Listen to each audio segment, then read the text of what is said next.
উত্তম রূপে জবাই করো। ওয়াইদা যাবাহতুম ফাহসিনু আয-যাবহাতা, যখন তোমরা জবাই করতে যাবে উত্তম রূপে জবাই করো। ওয়ালিউহিদ্দা আহাদুকুম শাফরাতাহু, আর তোমাদের প্রত্যেকেই যেন তাদের ছুরিগুলোকে ধারালো করে নেয়, ধার দিয়ে নেয়, তেজ করে নেয়, ধার করে নেয়। ওয়ালিউরিহ যাবিহাতাহু, এবং যেটাকে জবাই করা, যে পশুকে, তাকে যেন আনন্দ দেওয়া, আরাম দেওয়া, অর্থাৎ সে যেন কষ্ট কম পায়। এটা হাদিসটা মুসলিম শরীফের 1995 নম্বর হাদিস। এই হাদিসের ব্যাখ্যা করতে গিয়ে মুহাদ্দিসিনে কেরাম লেখেন ইয়াশমুলুল ইহসান, এই যে উত্তম রূপে জবাই করা বা হত্যা করতে বলা হয়েছে, এখানে 1 নম্বর হচ্ছে আদমু তা'যীবিল হায়াওয়ান, পশুকে কষ্ট না দেওয়া। ওয়া আদমু যাবহিহি আমামা হায়াওয়ানিন আখার, আরেকটা পশুর সামনে জবাই না করা। এটাও দেখবেন এই কুরবানির সময় অনেকগুলো পশু আছে, একটা পশু আপনি জবাই করছেন অন্য পশুর সামনে, অন্য পশুরা বুঝতে পারছে এখন আমাকেও জবাই করা হবে, সেও কষ্ট পাচ্ছে। এজন্য এটা নিষেধ করা আছে, একটা পশুর সামনে আরেকটা পশুকে জবাই না করা, বরং আড়ালে নিয়ে জবাই করা। এটা যারা মাংস বিক্রি করেন বাজারে, এই গরু খাসি জবাই করেন, তাদেরকেও খেয়াল রাখতে হবে, আপনারা একটু আড়ালে নিয়ে জবাই করেন, যাতে করে অন্য পশুগুলো এটা দেখে কষ্ট না পায়। আপনার সামনে যদি আপনার বন্ধুকে জবাই করে, আপনার সামনে যদি আপনার সন্তানকে জবাই করে, আপনার কেমন লাগবে? এই পশুগুলো একসাথে যখন থাকে তারা একেবারে বন্ধু হয়ে যায়, একজন অপরজনকে ভালোবাসে, ওদের মধ্যে ভালোবাসা আছে, অনুভূতি আছে। এই কারণে এটা খেয়াল রাখবেন। আল্লাহ রাসূল সাল্লাল্লাহু আলাইহি ওয়াসাল্লাম সেজন্য বলেছেন যে এভাবে একটা পশুকে আরেকটা পশুর সামনে জবাই না করা। এরপরে ছুরিটা যেন ভালোভাবে ধার করে নেওয়া হয়। এরপরে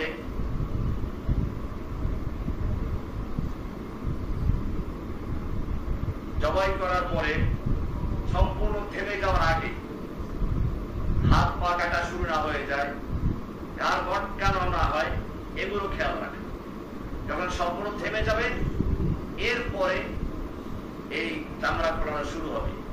এটাও খেয়াল রাখবেন। কোরবানির পশুর চামড়া যেহেতু কসাইদের তাড়াহুড়ো থাকে, অনেক জায়গায় কাজ নেয়, সে কারণে এই কাজগুলো করে। কেন ভাই, আপনি নিজে জবাই করেন, আল্লাহর নবী নিজে জবাই করতে পেরেছেন, আপনি কি আল্লাহর নবীর যে বড় বুজুর্গ হয়ে গেছেন?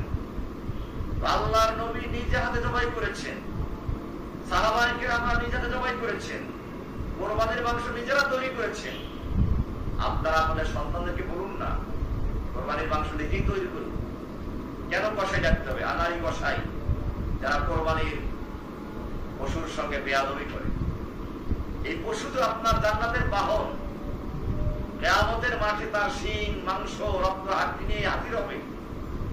তখন যদি সে বলে যে আল্লাহ, এই লোকগুলো আমার সাথে ভালো আচরণ করে নাই, আমাকে জবাই করার পরে আমার জানটা যেতে পারে না, তার আগেই আমার গলা মটকে ভেঙে দিয়েছে, আমাকে চামড়া করা শুরু করে দিয়েছে জীবন্ত অবস্থায়, তখন আপনার কি উত্তর হবে?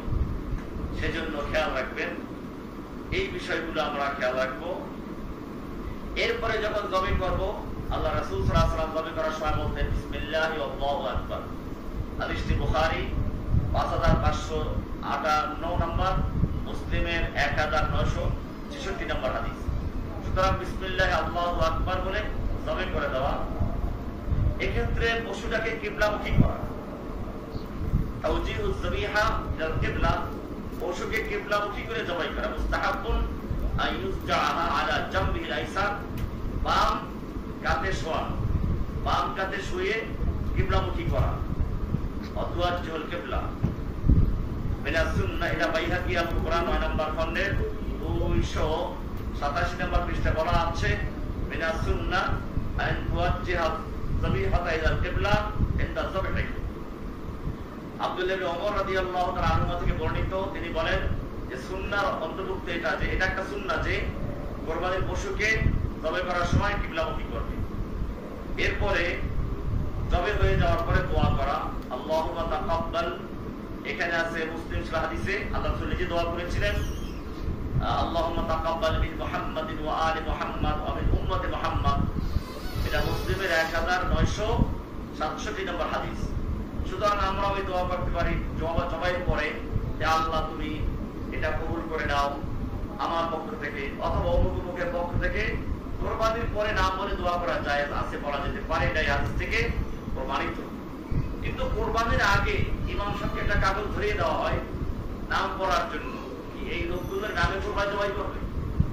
এই লোকগুলোর পক্ষ থেকে তারপর কোরবানির পশু ক্রয় করার সময় আল্লাহর দরবারে রেজিস্টার হয়ে গেছে।